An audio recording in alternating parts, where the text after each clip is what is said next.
Are you suffering from disaster fatigue? Is it affecting the rest of the country as well? I believe it is, and it's a lot of the reason why we're seeing some complacency start to develop and why people are getting tired of preparing. But I'm here to tell you, you can't stop preparing. We've got to keep it going, and if you're affected by disaster fatigue, stick around.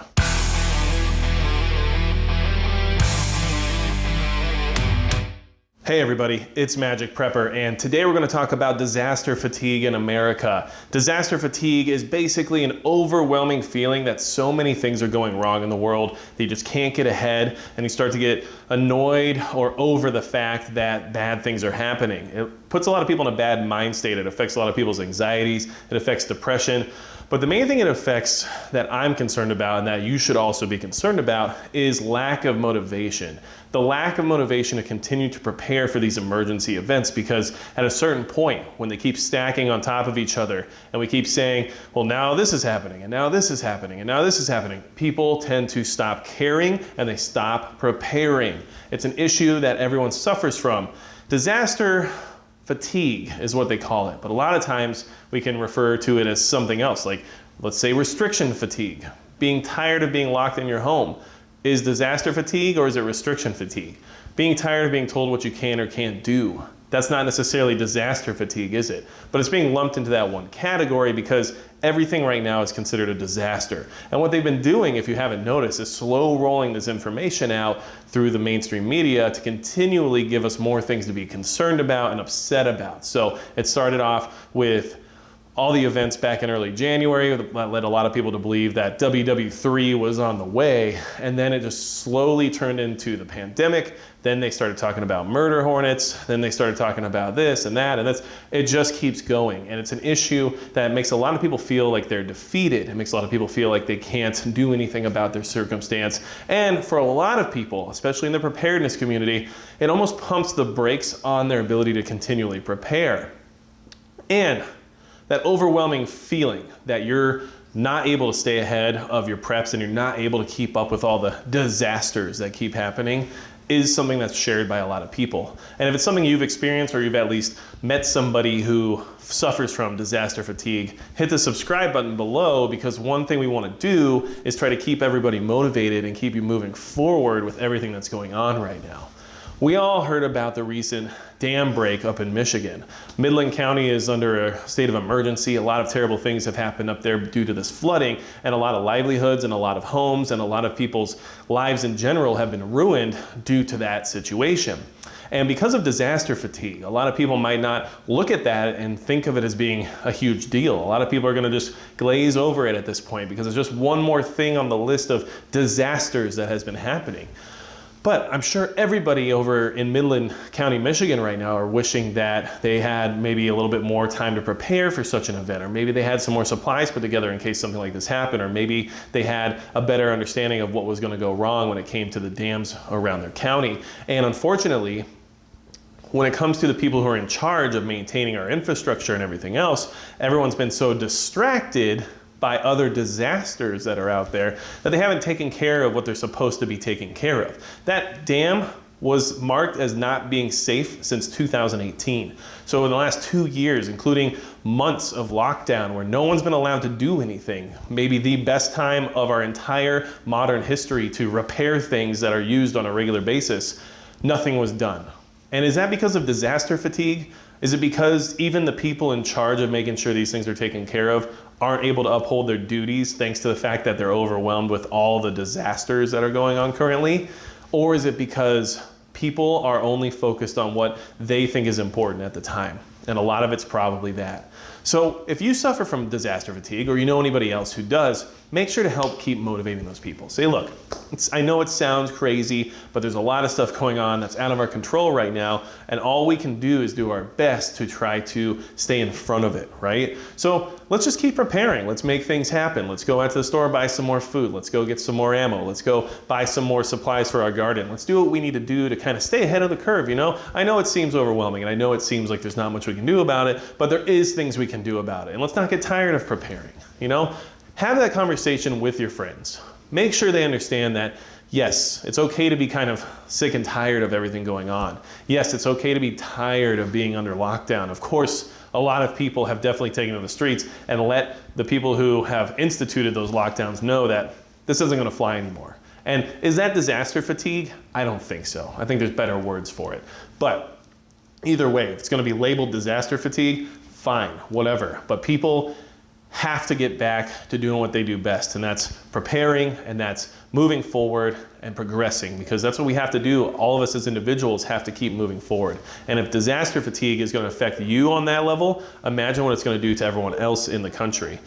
Something else that can be a product of disaster fatigue that we all need to be aware of is the lack of motivation to get restarted as well. When I say that, what I mean is getting off the couch and getting back out there and rejoining the workforce, or rejoining whatever community you've been a part of, whether or not that's a church or whether or not that's just a organization that you attend and do something maybe charitable for your community, whatever that might be. It's easy to get back into the mode of just sitting around because you know what, it's comfortable, it's easy, and getting back out there just might be a little sketchy, right? Well, don't let that affect you. Don't let disaster fatigue keep you from being out there and being with the people you need to be with. We need to make sure that we're moving forward.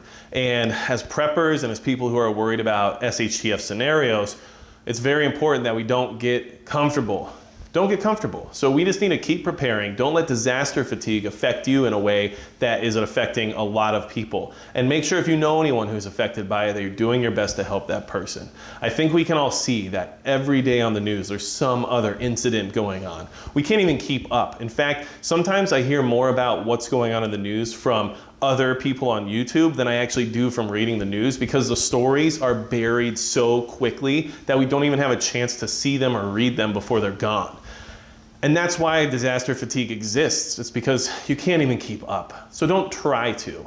Do your best to stay informed. Do your best to make sure that you have what you need when it comes to preparing and taking care of you and your family. And don't let disaster fatigue make you feel like it's not worth it anymore. It is worth it. It's always worth it. You have to keep preparing, and you want to make sure that you can survive in case there's any kind of a situation that ever occurs. One thing we can learn from everything going on right now is that the general population, the average Joe, is going to get comfortable fast. And the average Joe is going to stop preparing, or is going to have some kind of disaster fatigue really quickly into a disaster. If you really think about it, this whole situation we're in right now, this pandemic, we've been in since March, right? Now, of course, things have started since before then, but when the lockdown started to occur, and when things started to get more serious, March was when that happened. We're now towards the end of May, and people are already experiencing disaster fatigue, already experiencing the inability to stay inside. Doesn't matter if you agree with it or not, this is just what's happening.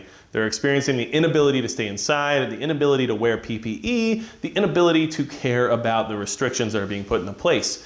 Do I agree with all those things? Of course not. We all have our own opinions on that. But what I'm saying is that this is a good learning opportunity for us to see into the future, for the next time there's some kind of an SHTF event. How are people going to respond? And how long will it go on until they start to lose it, right?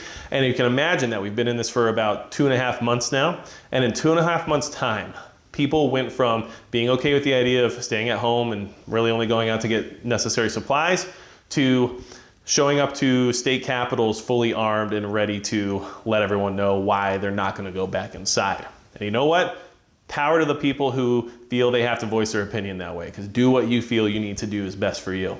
But it's something for us to definitely evaluate and definitely to consider in case there is any other type of disaster event, any kind of SHTF scenario or an emergency that lasts for a prolonged period of time. We almost have a counter now and a timer that we can work with to say, it only took about 2.5 months before people said, screw it, right? And the next time something like this happens, who knows what it might be? It could be a resurgence, or it could be something like Chernobyl, right? So let's say something like that happens and we have a giant explosion that contaminates the surrounding area and gets people sick if they go near it or in that area, and they have to stay indoors until something is lifted or until a certain amount of time passes.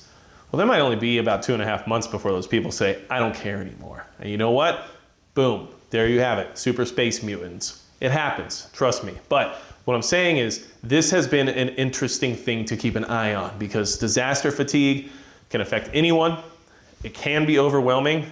And at the end of the day, the biggest problem that we're gonna face from it is people's inability to do what needs to be done for the long term.